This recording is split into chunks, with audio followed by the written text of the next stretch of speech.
Alright folks, welcome back to the channel, welcome back to the vlog. Let's talk about that Demon 170.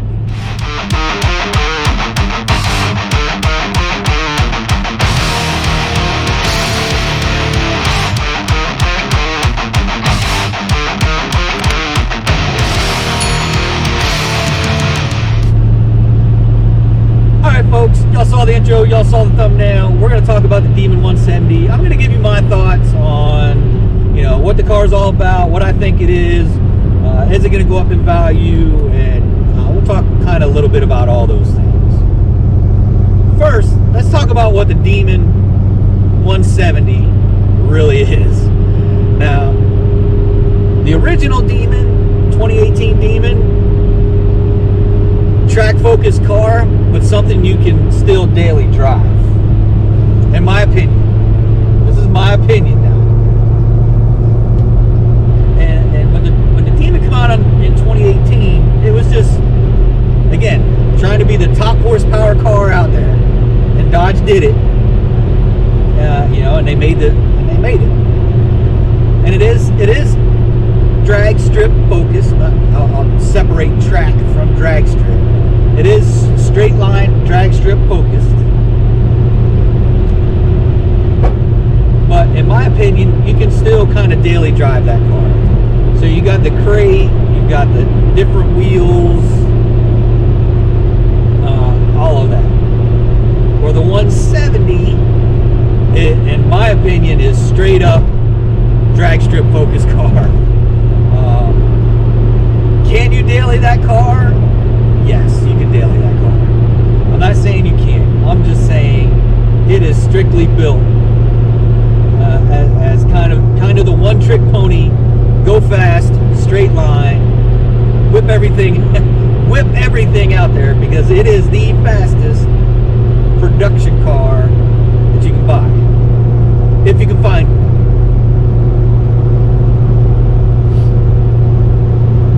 So that's my thoughts on daily driving the Demon 170 and what I think it's focused on. It's obviously focused on drag strip. The next piece is all of the technology, all of the background, all of the upgraded parts, and everything that's gone into this Demon 170. What's amazing is Dodge has taken primarily what Dodge enthusiasts have been doing it for years, upgrading their cars, making them faster. Hellcats, Red Eyes, Super Stocks, Scat Packs, 5.7s. They've taken all of that technology, arguably, I don't want to say the best of the best, but they've taken some really good quality parts from the aftermarket and put it into the Demon 170. So really, Dodge took notice of all of us out there modding our Scat Packs, modding our 5.7s, modding our Hellcats, whatever variant of Hellcat, and they took notice and was like, hey, maybe we can just make this into a production car, 50 state carb legal, and make it faster, Demon.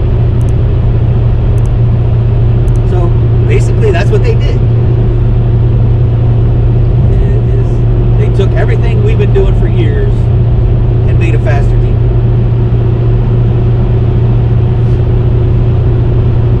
And now a lot of those parts you can get off of direct connection. So, you know, you can get the Demon diff, you can get the transmission, you can get you know, the drive shaft, you can get axles, you can get all of this stuff off of direct connection. But you also can get this same stuff in the aftermarket.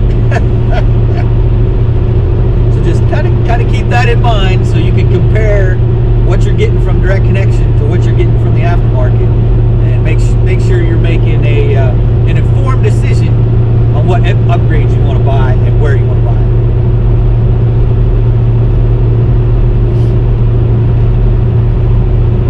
But yeah, the overall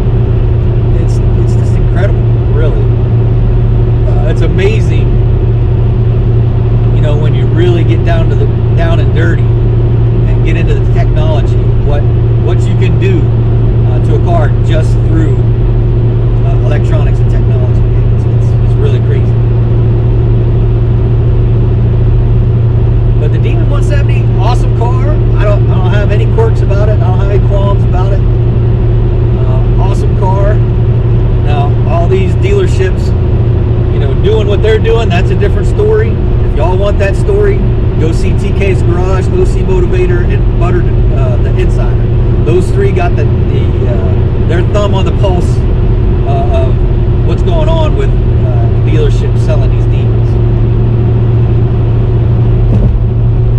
Now, do I think the Demon 170 is going to go up in value, much like the original 2018 Demon? Absolutely. I don't think there's no doubt about it. That car will definitely go up in value. How much will it go up in value? How collectible it'll be in the future? It's like anything. It's to be seen, right? You never know what's going to happen in the future, but there's no doubt with only 3,000 of them made, I think another 300 for Canada again. So 3,300 overall. There's no doubt eventually it will become collectible and prices are going to go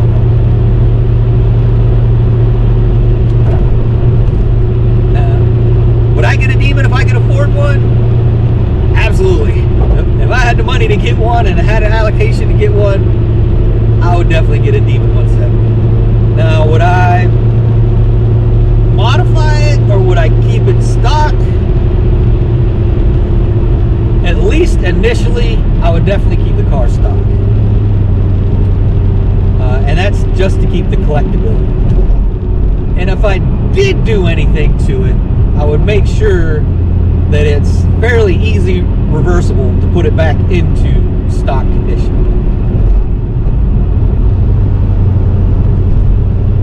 So there you go. There's my thoughts on the Demon 170. Where I think it's going, what I think it's doing, what I think it may do. Let me know what you guys think in the comments below. Alrighty folks, bonus footage. Let's talk about the performance of the Demon. So we're talking 1.7, 1.8, 0 to 60. They're talking 8, 9 at the track at 150. Do I think a true stock Demon is going to be able to do that? I think it's the same thing with the original Demon.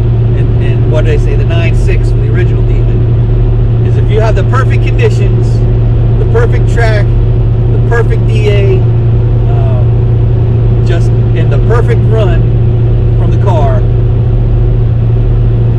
I absolutely think the car can do it. But it's going to have to be absolutely perfect conditions. Has to be that perfect run to make it happen. Other than that, I see it as pretty much a low 9 car. Now, have I seen anyone do an 8.9 from a pure stock Demon? Nothing done to it, no tweaks to the trans tune, no extra weight reduction other than the seats being removed. I'm talking straight up stock off the showroom floor.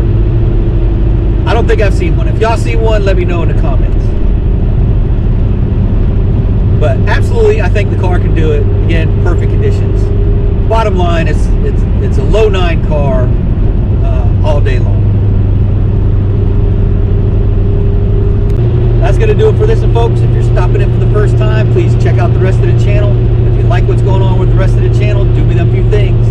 Like, subscribe, smash the bell, shoot me a comment, share it on your social media. I'll definitely appreciate it. Shake and Bake will definitely appreciate it, because y'all know the deal. Every red penny from YouTube goes right back into Shake and Bake. That's it for this, folks. Until next time, adios.